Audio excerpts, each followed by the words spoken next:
दुनिया का सबसे बड़ा आश्चर्य यही है कि दे देगा आग तुझ में बेटा जो खास होगा। सबसे अपना जो माना जाता है कि मेरा बेटा, वही जा करके अग्नि में जला देगा। इसलिए हरि का नाम जप ले तेरा बेड़ा पार होगा।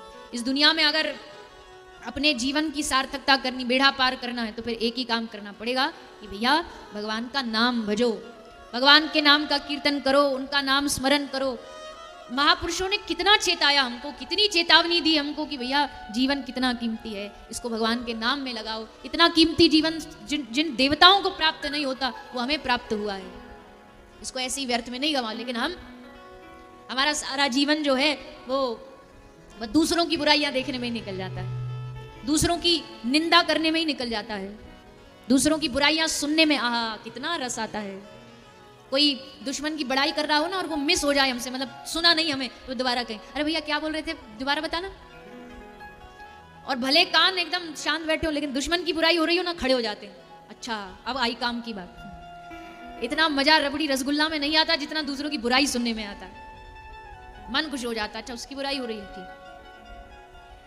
लेकिन महापुरुष कहते हैं कि नहीं, इस समय केवल चौराहे पर बैठ करके ताश खेलने के लिए नहीं मिला है। बैठे रहते हैं वहां नुक्कड़ पर, चाय पीते पीते गप्पे लड़ाते रहते हैं, वो नेता ऐसा, फलाना प्रधानमंत्री ऐसा, ये वैसा वो वैसा, उसी में समय बर्बाद करते रहते हैं। इस समय मिला है तो इसका सही उपयोग करो, इसका भजन में भी उपयोग करो, थोड़ा भगवान का नाम लो, भगवान की भक्ति करो। नहीं तो फिर हम और पशुओं में अंतर क्या रहा बताओ। पशु भी खाते हम भी खाते, पशु भी सोते हम भी सोते, पशुओं को भी बाल बच्चे होते हमारे भी होते, पशुओं का भी घर होता हमारा भी घर है। अंतर क्या है? अंतर यही है कि पशु भजन कर नहीं सकते, पशु कथा सुन नहीं सकते, पशु भगवान के नाम में हाथों से ताली बजा के कीर्तन नहीं कर सकते, पर ये सब हम कर सकते हैं। और फिर भी हम इससे चूक जाते हैं, तो फिर हम और पशुओं में अंतर नहीं बचेगा। अंतर रखना है तो यही अंतर रखना पड़ेगा, भगवान का भजन करो। पशु भी हम पर हंसते होंगे कि बताओ हमको बुद्धिहीन समझता है, गधा भी हंसता होगा, क्योंकि जब भी बुद्धिहीन की बात आती है ना तो हम कहते हैं, गधे से तुलना की जाती है कि ये बुद्धिहीन है। और गधा भी सोचता होगा कि जी हमको तो भगवान ने जैसी बुद्धि दी, जैसा जीवन दिया वैसा कर रहे हैं, लद रहे हैं, बोझा लद रहे हैं, पर तुझे तो भगवान ने बुद्धि दी, तू क्यों बेकार में बोझा लदे घूम रहा है? तू अपना बोझा डाल देना भगवान के ऊपर। पशुओं को हमें देख करके हंसी आती होगी। और देखो कितनी अजीब बात है ना, पशुओं को पशु की तरह जीना चाहिए, उनको सत्संग नहीं सुनाना पड़ता, वो बेचारे वैसे ही जी रहे हैं। और मानव ही ऐसा है जिसको याद दिलाना पड़ता है कि भैया तू इंसान है, हैवान मत बन। उसके लिए उसको सत्संग बार बार सुनाया जाता है, फिर भी हम नहीं सुनते, मानते नहीं। इसलिए हरि का नाम जप ले तेरा बेड़ा पार होगा।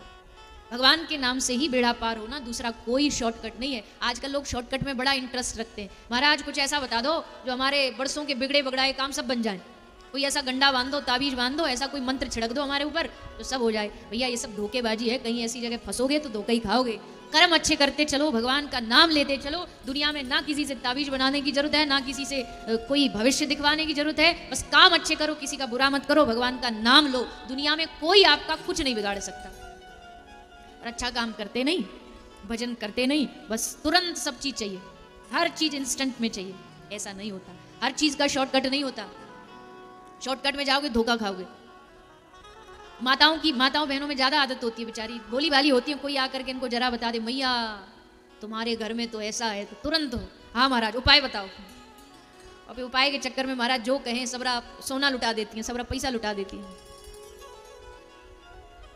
महाराज बोले लो ये 10,000 रुपया की अंगूठी है, ये पहनो तो तुम्हारे काम बन जाएंगे, अच्छे दिन आ जाएंगे। अच्छे दिन आए पर तुम्हारे नहीं, उसके जो तुमको 5 रुपया की अंगूठी 10,000 में बेच के चला गया। अच्छे दिन उसके आए, पैसा उसने कमाया। तो थोड़ा सा इस पे हमें ध्यान रखना चाहिए। धर्म का मतलब कोई अंधविश्वास नहीं होता, धर्म वो होता है जो हमें निर्भयता से जीना सिखाए, निडरता, डर भाग जाए हमारे मन में। जो धर्म डर पैदा करता है वो धर्म नहीं। जैसे हमें कुछ भी सिखाया जाता है, बिल्ली आ गई उल्टे आ जाओ, ये कोई धर्म है? कौन से ग्रंथ में लिखा बताओ? मानते ना बिल्ली आ गई मतलब अशुभ हो गया। बेचारी बिल्ली की क्या गलती थी? तुम जा रहे थे, वो भी अपने घर जा रही थी, तुम अपने काम पे जा रहे थे, वो भी जा रही थी। तुम जल्दी में थे पर वो थोड़ा तुमसे ज्यादा जल्दी थी, इसलिए तुमसे आगे निकल गई। उसमें काम बिगड़ जाएगा, ऐसा हो जाएगा, वैसे ये सब की क्या जरूरत है? ये कौन मानते जानते हो जिनको भगवान पे भरोसा नहीं, जिन पे भगवान का भरोसा हो, जिनको अपने ठाकुर जी पे भरोसा हो, जिनको बिहारी जी श्री राधा रमन लाल पे भरोसा हो, वो घर से जब निकलेंगे ना तो ठाकुर जी को कह के निकले, ठाकुर जी हम जा रहे हैं, रक्षा करना। अब उसके बाद दुनिया में सामने कोई सबसे बड़ा भूत प्रेत भी आके खड़ा हो जाए तो भी उसे डर नहीं लगेगा। क्यों? क्योंकि मेरे साथ मेरे ठाकुर जी। क्यों डरूं किसी से? क्या डरने की आवश्यकता मुझे? जब मेरा भगवान मेरे साथ खड़ा है, जब मेरा इष्ट मेरे साथ खड़ा है, तो क्या डरूं मैं किसी से? डरते वो है जिनको भगवान पे भरोसा नहीं होता। अगर निडर बनना है तो पहले मन में भगवान पे भरोसा जगाओ, विश्वास जगाओ। और अगर भगवान पे विश्वास नहीं जाग रहा तो उनसे निवेदन करो, प्रार्थना करो उनसे। भगवान पे भरोसा जगाना पड़ता है। भगवान पे भरोसा जानते हो कैसे जगेगा? अच्छा चलो बताओ, किस किस को भगवान पे पूरा भरोसा है कि वो मेरे साथ कभी गलत नहीं करेगा? हाँ, पहले देख लो इधर उधर किसने उठा रखे हैं, तब उठाएंगे। है भरोसा पक्का? बड़े भरोसेमंद हो। चलो अच्छी बात है, भगवान पे भरोसा है सबको है, पर अभी पूरा नहीं है। पूरा जिस दिन हो जाएगा ना, उस दिन तो फिर कमाल है, आनंद ही आनंद है। पूरा भरोसा जानते हो किसको कहते हैं? पूरा भरोसा ये है कि राणा ने भेजा जहर। राणा ने भेजा जहर, क्या कह के भेजा? कि तेरा गिरधर का चरणामृत है। मीरा वृंदावन से गिरधर का चरणामृत है, और जो मीरा की सखी वो कह रही है कि मीरा जी इसको पीना मत, पता है हमें ये राणा की कोई चाल है, इसमें कोई खतरा है, मत पीना। पर भरोसा किसको कहते? विश्वास किसको कहते? मीरा कहती कोई बात नहीं, जहर भी है तो क्या फर्क पड़ता है, मेरे गिरधर का है ना, ला लिया और उस विष को पी गई। और उस विष ने, उस जहर ने, जो एक अमृत का फल होता है, वो जहर ने अमृत का फल दिया। ये होता है विश्वास। इतना भी हम में जागा नहीं है, लेकिन जिस दिन जाग जाएगा, और उसको जगाने का काम ही सत्संग करता है। विश्वास जगाने का काम ही भगवान की कथा करती है। जब भगवान की, अब देखो मीरा के साथ ऐसा हुआ, अच्छा ऐसा भी होता है, तो फिर मन में विश्वास जागता है भगवान के ऊपर। मैं बार बार कहती हूँ, ये जो भागवत है ये भगवान के प्रभाव की कथा नहीं है, ये भगवान के स्वभाव की कथा है। और जब भगवान के स्वभाव को जान जाएंगे ना, तो फिर भगवान से अपने आप विश्वास हो जाएगा, भरोसा हो जाएगा। जैसे एक नए पति पत्नी थे, उनका नया नया ब्याह हुआ था, तो नदी में बैठ के, नाव में बैठ के कहीं जा रहे थे, नदी में आ गया तूफान। तूफान आया तो पत्नी तो घबरा रही थी कि अब हम मरने वाले हैं, पति एकदम मस्ती में बैठा था। तो पत्नी बोली कि आपको डर नहीं लग रहा? हम मरने वाले हैं, हम मर जाएंगे, एकदम ऐसे बैठे हो मजे में, क्या चक्कर है? तो पति ने क्या किया? पति ने जेब से चाकू निकाला और चाकू निकाल के उसकी गर्दन पे रखा। तो बोली क्या कर रहे हो? बोले तुझे मारने वाला हूं। तो हंसने लगे, काय को मजाक कर रहे हो, वैसे ही मरने वाले, ऊपर से आप और मजाक पे तुले हुए। पति ने कहा मैंने तेरी गर्दन पे चाकू रख रखा, तुझे डर नहीं लग रहा कि मैं तुझे मार दूंगा? लेकिन तुम थोड़ी मार सकते हो मुझे, तुम तो डरा रहे हो, मेरे अपने हो, थोड़ी मार दोगे। तो उसने हंस के कहा कि जैसे तुझे मुझ पे भरोसा है ना कि डरा रहा हूं, मार नहीं सकता, वैसे मुझे मेरे भगवान पे भरोसा, डरा रहा है, मार नहीं सकता। इसको कहते विश्वास, इसको कहते भरोसा, अपने पर भरोसा। तो ठाकुर जी से प्रार्थना करिए कि प्रभु ऐसी कृपा करो कि हम में ये भरोसा जागे, जो हम हर दिन डरते रहते हैं ना, कांपते रहते हैं। डरा रहा है, डराना चालू कर दिया है। 2 दिन से, 4-5 दिन से थोड़ा सा भजन रहने दो, अभी कहीं बीच में बंद हो जाए।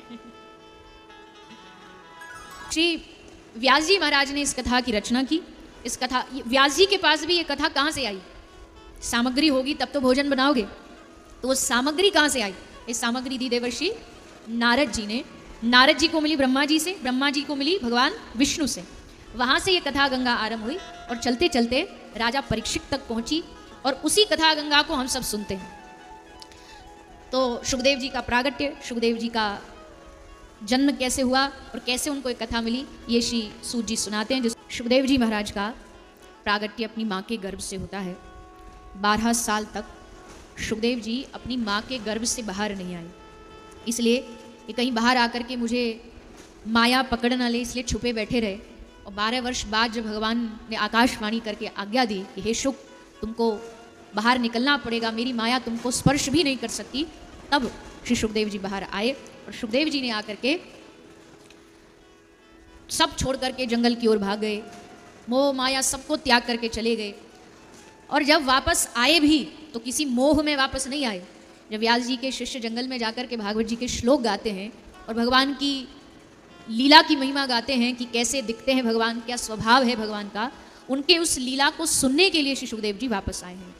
सुखदेव जी को जब लगा कि इतने सुंदर भगवान जिनके बारे में ये शिष्य बता रहे हैं, बरहा पीडम नटवर वपुः करनयो करनिकारम विभ्रदवासः कनक कपिशम वैजयंतीम चमालाम, जिनके माथे पर मोर मुकुट हो, जिनकी सांवरी सूरत हो, उनकी इतनी सुंदर रूप का वर्णन किया शिष्यों ने कि श्री सुखदेव जी अपने आप को रोक नहीं पाए।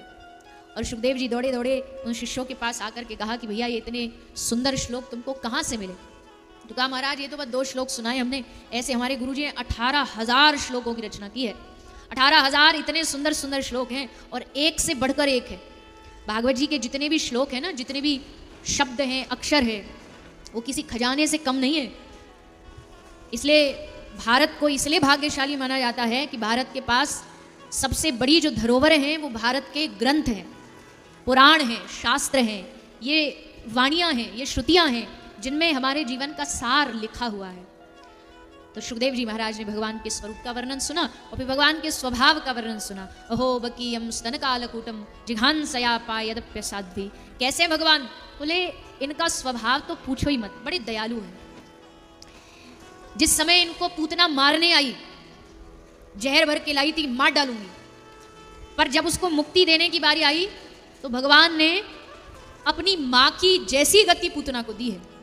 माँ बन के आई है ना, मासी बन के आई है, मासी मतलब माँ जैसी। तो भगवान ने सोचा जब यही हमारी मौसी बन के खुद आई है तो क्यों ना इसको माँ की गति दे दी जाए। बताओ अपने शत्रु को कोई माँ की गति दे तो दयालु तो वो होगा ही। कम बा दयालुम शरणम व्रजे, मुझसे बड़ा दयालु कौन होगा दुनिया में। इसलिए जब भगवान के स्वभाव के बारे में सुना तो श्री सुखदेव जी अपने आप को रोक नहीं पाए। हाँ, अगर केवल सुंदरता के बारे में कहा जाता तो फिर भी सुखदेव जी सोचते अरे कोई नहीं, सुंदर है तो क्या बड़ी बात है। बाहर से कोई सुंदर हो, खूब बुतेरा सुंदर हो, पर भीतर से स्वभाव बढ़िया नहीं तो कौन उससे प्रेम करेगा? कोई पसंद नहीं करेगा। जो दूर से भी देखेगा तो उससे रास्ता काट लेगा, भैया इससे दूर रहो, बड़ा चिड़चिड़ा है, बड़ा इसका स्वभाव बेकार है। इसलिए श्री सुखदेव जी महाराज जब भगवान के स्वरूप और स्वभाव दोनों का जब वर्णन सुनते हैं तब श्री सुखदेव जी आसन से खड़े हो गए, व्यास जी के पास आए, व्यास जी को कहा कि देखो हर पिता की संपत्ति पर बच्चों का अधिकार होता है, तो एक काम करो आज से सारी संपत्ति हमारी। व्यास जी ने कहा हाँ जो चाहिए ले लो। बोले हमको तो आपकी कोई प्रॉपर्टी, कोई रुपया पैसा नहीं चाहिए, संपत्ति में जो आपने लिखा है ना भागवत वो हमें दे दीजिए। तो श्री व्यास जी महाराज ने सुखदेव जी को बिठा करके वहाँ श्रीमद् भागवत का ज्ञान दिया। 18,000 श्लोक श्री सुखदेव जी के कान में प्रदान किए और फिर वही भागवत श्री सुखदेव जी ने आगे राजा परीक्षित को सुनाई। राजा परीक्षित को कैसे सुनाई? ले एक बार महाभारत का युद्ध हुआ, सब उस महाभारत के युद्ध से परिचित हैं आप। युद्ध में न जाने कितने ऐसे मौके आए जब लगा कि अब पांडव गए,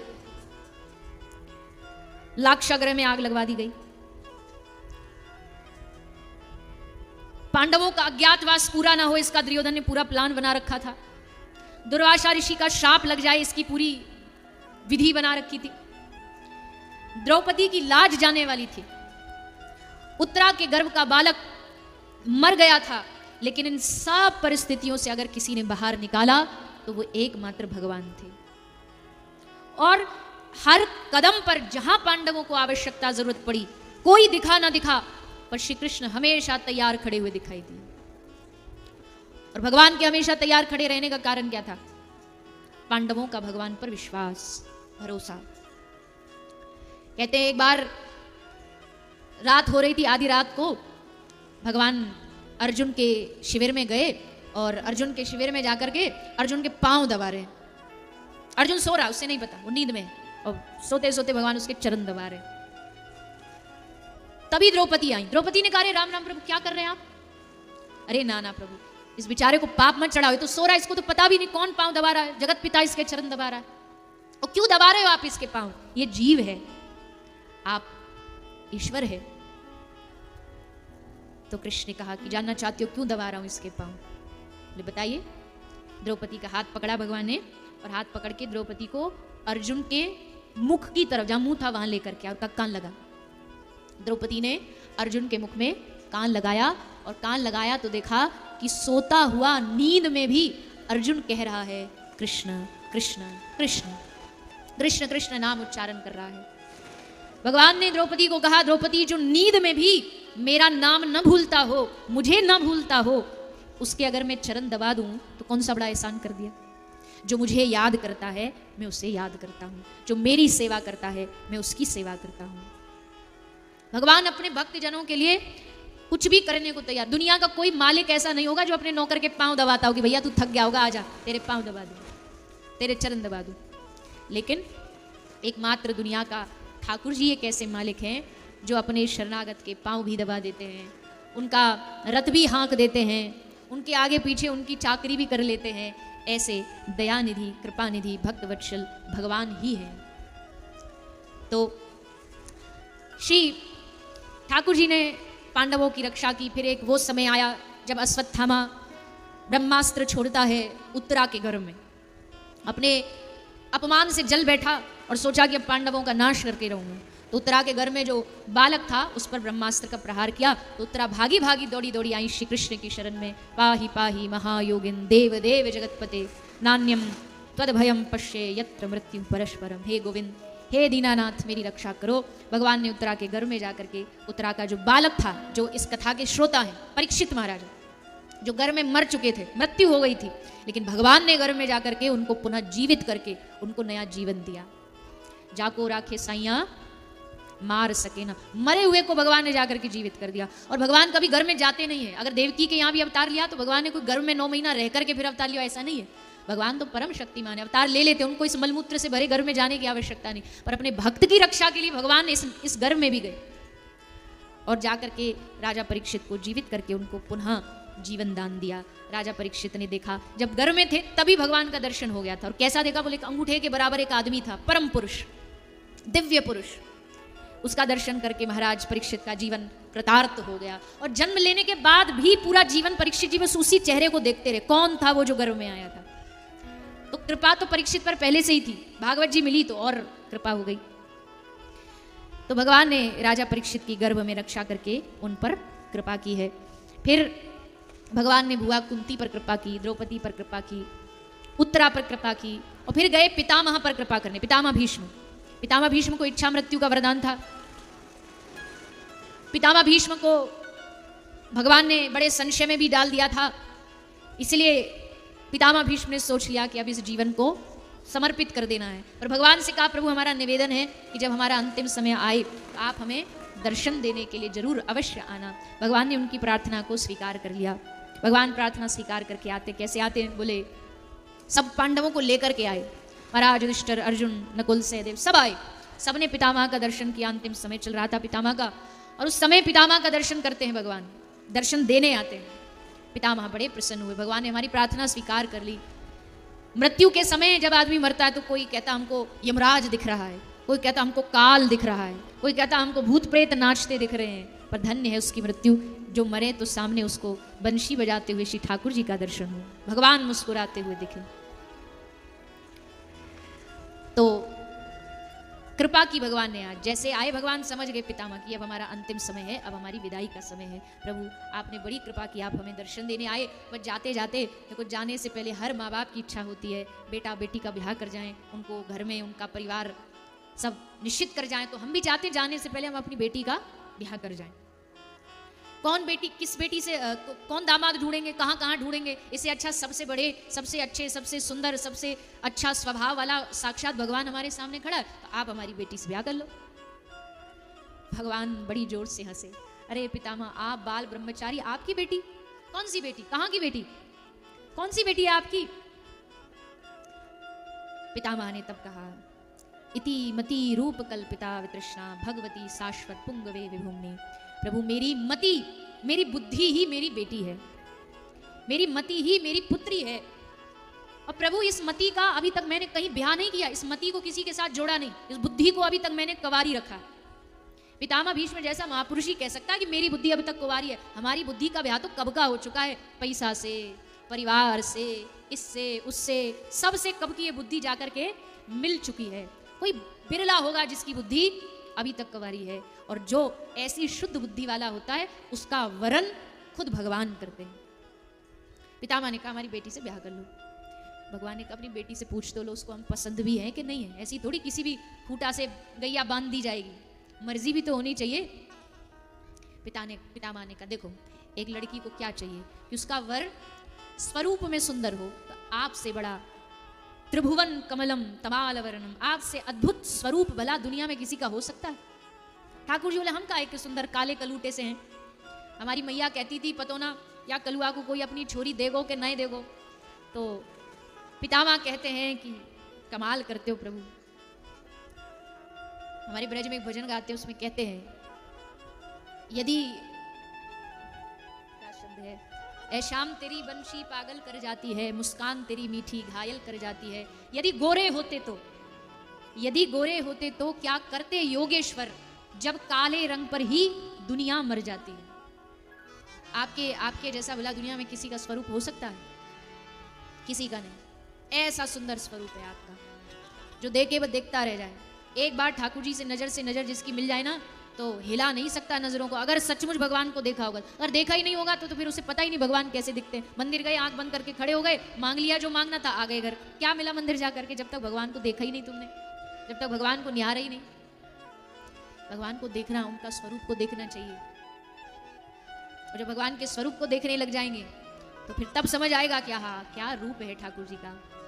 अधरम मधुरम नयनम मधुरम वदनम मधुरम हसितम मधुरम चलितम मधुरम, जिनकी हर चीज मधुर है वो मधुराधिपते रखिलम मधुरम।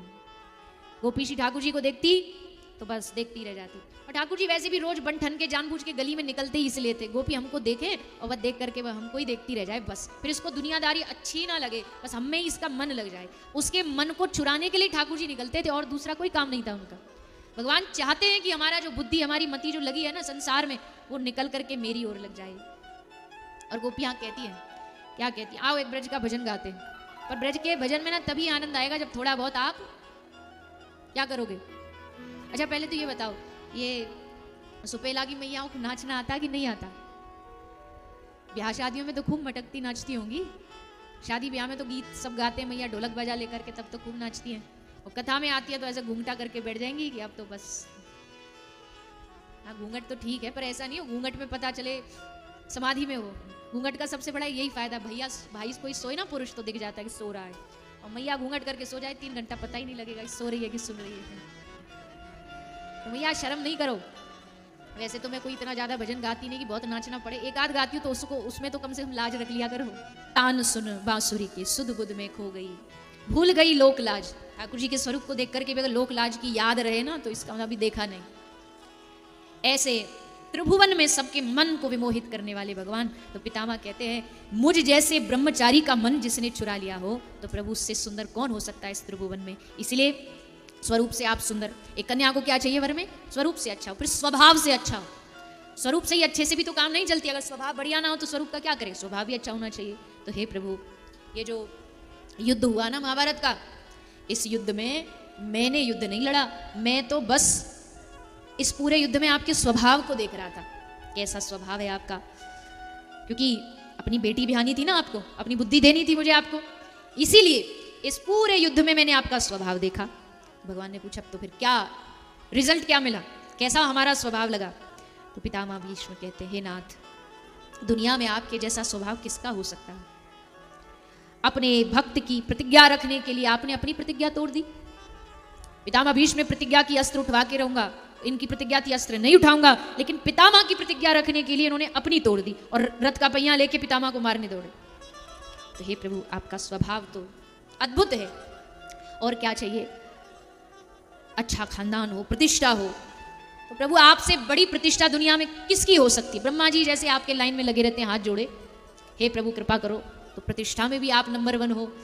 हमें लगता है कि हमारी बेटी के लिए आप सर्वगुण संपन्न हो, इसलिए अब ज़्यादा इधर उधर की बात न करते हो, आप हमारी बेटी को स्वीकार कर लो, यानी हमारी बुद्धि को, हमारी मति को स्वीकार कर लो। क्योंकि मुझे मालूम है ये बुद्धि अगर किसी और को दूंगा ना तो दुनिया वाले बुद्धि का, मन का उपयोग करते हैं और मन को फिर जैसे केला खा के छिलका फेंक देते हैं ना, वैसे ही स्वार्थ के वश में जितना उपयोग करना करेंगे फिर जिंदगी से निकाल फेंकेंगे। लेकिन हे प्रभु, ये मति की सच्ची सुरक्षा, ये मन तभी सुरक्षित है, ये मति बुद्धि जब आपके पास रहेगी, इसलिए आप इसे स्वीकार करो। ये कहते हुए भीष्म दादा स्तुति गाते हैं और अपनी मति को भगवत चरणों में लीन करते हुए संसार सागर से विदा हो जाते हैं।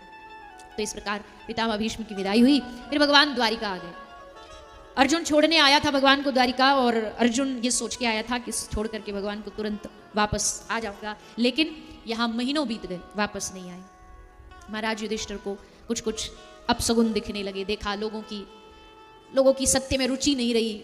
पहले झूठ बोलने में लोग डरते थे, पर अब आजकल कैसा समय आ गया, क्योंकि कलयुग शुरू हो गया था। भगवान कृष्ण के जाते ही द्वापर खत्म, कलयुग शुरू, और कलयुग शुरू होते ही सबसे पहले कलयुग, जहां लोग द्वापर युग में किसी को ये कह दिया जाए कल तुमको झूठ बोलना, तो उसको पूरी रात नींद नहीं आती थी कि कल हमसे एक पाप होने वाला है। पर आज कलयुग में अगर किसी को ये बोल दिया जाए कल तुमको सच बोलना है, तो उसको पूरी रात नींद नहीं आएगी। क्या होगा, कल सच बोलना पड़ेगा। महाराज युधिष्ठिर देख रहे हैं लोगों का मन धीरे धीरे धर्म से कम होता जा रहा है, ब्राह्मणों के प्रति जो सम्मान वो कम होता जा रहा है। समझ रहे महाराज युधिष्ठिर, कलयुग के लक्षण, कलयुग के लक्षण यही होते हैं। कलयुग का प्रभाव इसी से पता लगता है कि जिन चीजों का सम्मान होना चाहिए उन चीजों का सम्मान खत्म हो जाता है। ब्राह्मणों का सम्मान कम, गौ माता का सम्मान कम, अपने धार्मिक शास्त्रों का सम्मान कम, धार्मिक शास्त्र पुराणों का अपमान शुरू कर देते हैं। कुछ ना जानते हुए लोग, जिनको कुछ भी नहीं पता, वो अपने धर्मों पर उंगली उठाने लगते हैं, अपने ग्रंथों पर उंगली उठाने लगते हैं। अब देखो भैया, जिसका जो सब्जेक्ट ना हो ना, वो उसमें ना बोले तो ज्यादा अच्छा होता है। अब जैसे मेरा जो सब्जेक्ट है वो धर्म है, तो शायद उस पर मैं थोड़ा बोलूँ तो चल भी जाए, पर जिनका सब्जेक्ट धर्म से दूर दूर तक नाता नहीं, वो अगर धर्म पर आक्षेप करें, धर्म पर प्रश्न और उंगली उठाएं, तो उनका कोई हिम्मत नहीं। मैं शायद नेतागिरी के बारे में नहीं बोलूँ तो अच्छा, क्योंकि मुझे कुछ भी आता नहीं है ABCD उसकी, तो क्या बोलूँ उसके बारे में। उसके लिए हमारे नेताजी हैं, उनसे पूछ लो। अब जिसका जो सब्जेक्ट नहीं, उसके बारे में, धर्म के बारे में जानते नहीं, कोई क ख ग भी, और फिर धर्म पर उंगलियां उठाने लग जाते हैं। कुछ नहीं जानते धर्म के बारे में, भागवत कभी घर में रखी भी नहीं होगी, और भागवत जी पर, रामायण जी पर, उन पर उंगलियां उठाने लग जाएंगे। धर्म पर, हमारा जो धर्म है ना, सनातन धर्म, ये बड़ा, हर चीज हमारे धर्म में जो है ना, वो बड़े प्रमाण के साथ, बड़े लॉजिकली उनको कहा गया है। कोई भी हवा में उड़ती हुई बातें नहीं है, हर चीज में लॉजिक है, हर चीज में प्रमाण है। उसको बस हमें खोजना पड़ेगा। हम खोजते नहीं है, ऊपरी ऊपरी बातों में ही रह जाते हैं। धर्मशास्त्र घर में होंगे भी ना, गीता, भगवत गीता, रामायण, तो बेचारी रखी रखी वो धूली उस पर जमती रहती, कभी खोल के नहीं देखते, और फिर धर्म की बातें करते हैं। गौ का अपमान, गौ माता का अपमान, विप्रों का अपमान, ये सब कलयुग की पहचान। अगर चाहते हैं कि हमारे जीवन में, हमारे घर में, परिवार में कलयुग ना रहे, तो इन अपमानों से बचो। साधु संत का अपमान मत करो, किसी भक्त का अपमान मत करो। कोई संत तुम्हारे दरवाजे पर आया है, वेश संत का, जैसे बहुत सारे लोग कहते हैं ना कि अरे ये तो आजकल बस ऐसे ही बाहर से कपड़ा पहन लेते, संतों जैसे हैं थोड़ी संत, तो भी उनका अपमान मत करो, सम्मान करो, हाथ जोड़ो। किसको हाथ जोड़ो? उस संत के जो कपड़े पहन रखे हैं ना उसने, उसको प्रणाम करो। बस वो भीतर से कैसा है, वो उसका अपना कर्म, अच्छा कर रहा है, बुरा कर रहा है। हम कौन होते हैं जज करने वाले, हम कौन होते हैं निर्णय करने वाले। बड़ी जल्दी हम जज बन जाते हैं। अपनी गलती हो तो हमसे बड़ा कोई वकील नहीं, और किसी दूसरे की हो तो हमसे बड़ा कोई जज नहीं होता। सारा निर्णय हम ही कर देते हैं। साधु तो आजकल ऐसे हैं, देखो हर क्षेत्र में कुछ अच्छे भी होते हैं, कुछ बुरे भी होते हैं।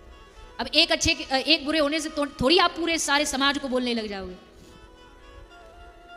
नेतागिरी में भी कुछ अच्छे होते हैं, कुछ बुरे होते हैं। अब जो बुरे होते हैं उसके चक्कर में ये थोड़ी बोल सकते हैं कोई अच्छे होते ही नहीं है। वैसे ही धर्म है, वैसे ही संत समाज है, साधु समाज है। तो कोई दिख गया माथे पर जिसके तिलक है, गले में कंठी है, साधु जैसा वेश है, तो उसको प्रणाम करो। उसका आगा पीछा जीवन जो वो जानो। अपमान मत करो साधु का कभी। घर में कोई साधु आ गया, तुम्हारे पास बहुत कुछ नहीं है देने को, सम्मान तो दे ही सकते हो, प्रणाम तो कर ही सकते हो। साधु, असल साधु जो होगा वो आपके पैसे का भूखा नहीं होगा, सम्मान का भी भूखा नहीं होगा। पर हमारा कर्तव्य है कि दरवाजे पर कोई साधु आ जाए, कोई याचक आ जाए, कोई दरिद्र गरीब आ जाए, तो गृहस्थ धर्म का कर्तव्य क्या है? ना कुछ भी है तो भी प्यार की दो बातें बोल दो बस। पर प्यार की तो बोलते नहीं हम, और उल्टा सीधा सुना और देते। अरे हट्टा कट्टा कमा नहीं सकता, आ गया यहाँ मांगने के लिए बाबा जी बन के। देखो हर आदमी को प्यार चाहिए। कोई भीख भी मांग रहा है ना, उसको भी प्यार ही चाहिए आपसे। एक भिखारी था, भीख मांग रहा था, एक साहब वहां से जा रहे थे, तो उसने कहा साहब जी पैसा दे दो। तो उसने कहा रुको देता हूँ। उसने जेब में हाथ डाला तो वो जो बटुआ, पर्स, जो वॉलेट होता वो लाना भूल गया। तो उसने उसके पास बैठ के उसके कंधे पर हाथ रख के कहा कि भाई आज मैं पैसे लाना भूल गया, पर चिंता न कर, मैं रोज यहीं से जाता हूँ, मैं कल लेकर के आऊँगा, तुझे पैसे दूंगा। तो उस भिखारी ने क्या कहा? उस भिखारी ने हंसते हुए कहा कि साहब आप तो रोज ही अपना बटुआ, वॉलेट आप रोज ही भूल के आया करो। क्यों? ले आप भूल के आओगे तो कम से कम प्यार से मेरे गले में हाथ रख करके भैया तो बोलोगे। मुझे इस दरवाजे से, इस रास्ते से पैसा फेंक करके देने वाले बहुत लोग मिले, पर आप पहले इंसान हो जो गर्दन पे हाथ रख के मुझसे प्यार से कह रहे हो कि भैया माफ करना, मैं पर्स घर बुलाया। हर आदमी की मांग है, चाहे कोई छोटा से छोटा व्यक्ति भी हो ना, वो भी चाहता आपसे ये कि प्यार की दो बात, सम्मान की दो बात। नहीं दे सकते मत दो पैसा, पर अपमान मत करो। फिर बोलते यार ये मांगने वाले तो ये तो सब गलत काम करते। मैं तो, सबकी सोच अलग अलग हो सकती है, मेरी ये है कि भगवान ने भी तो हमको दिया, हमको देने से पहले पूछा हिसाब किताब तू क्या करेगा। तुम भी तो जाकर के शराब ठेके पर जाकर के उसको पैसा को बर्बाद कर रहे हो। भगवान ने पूछा देने से पहले, जुआ में लगा रहे हो, गलत काम कर रहे हो, दिया ना भगवान ने। कौन क्या करता है उसके कर्म में। प्रश्न पूछते लोग, हम जैसे किसी को पैसा दिया, उसने गलत उपयोग कर दिया, क्या पाप लगेगा? बिल्कुल नहीं लगेगा, उससे लगेगा क्योंकि उसने गलत काम किया। आपके देने से आपने तो अच्छे कार्य में दे दिया, अब आगे उसकी मर्जी।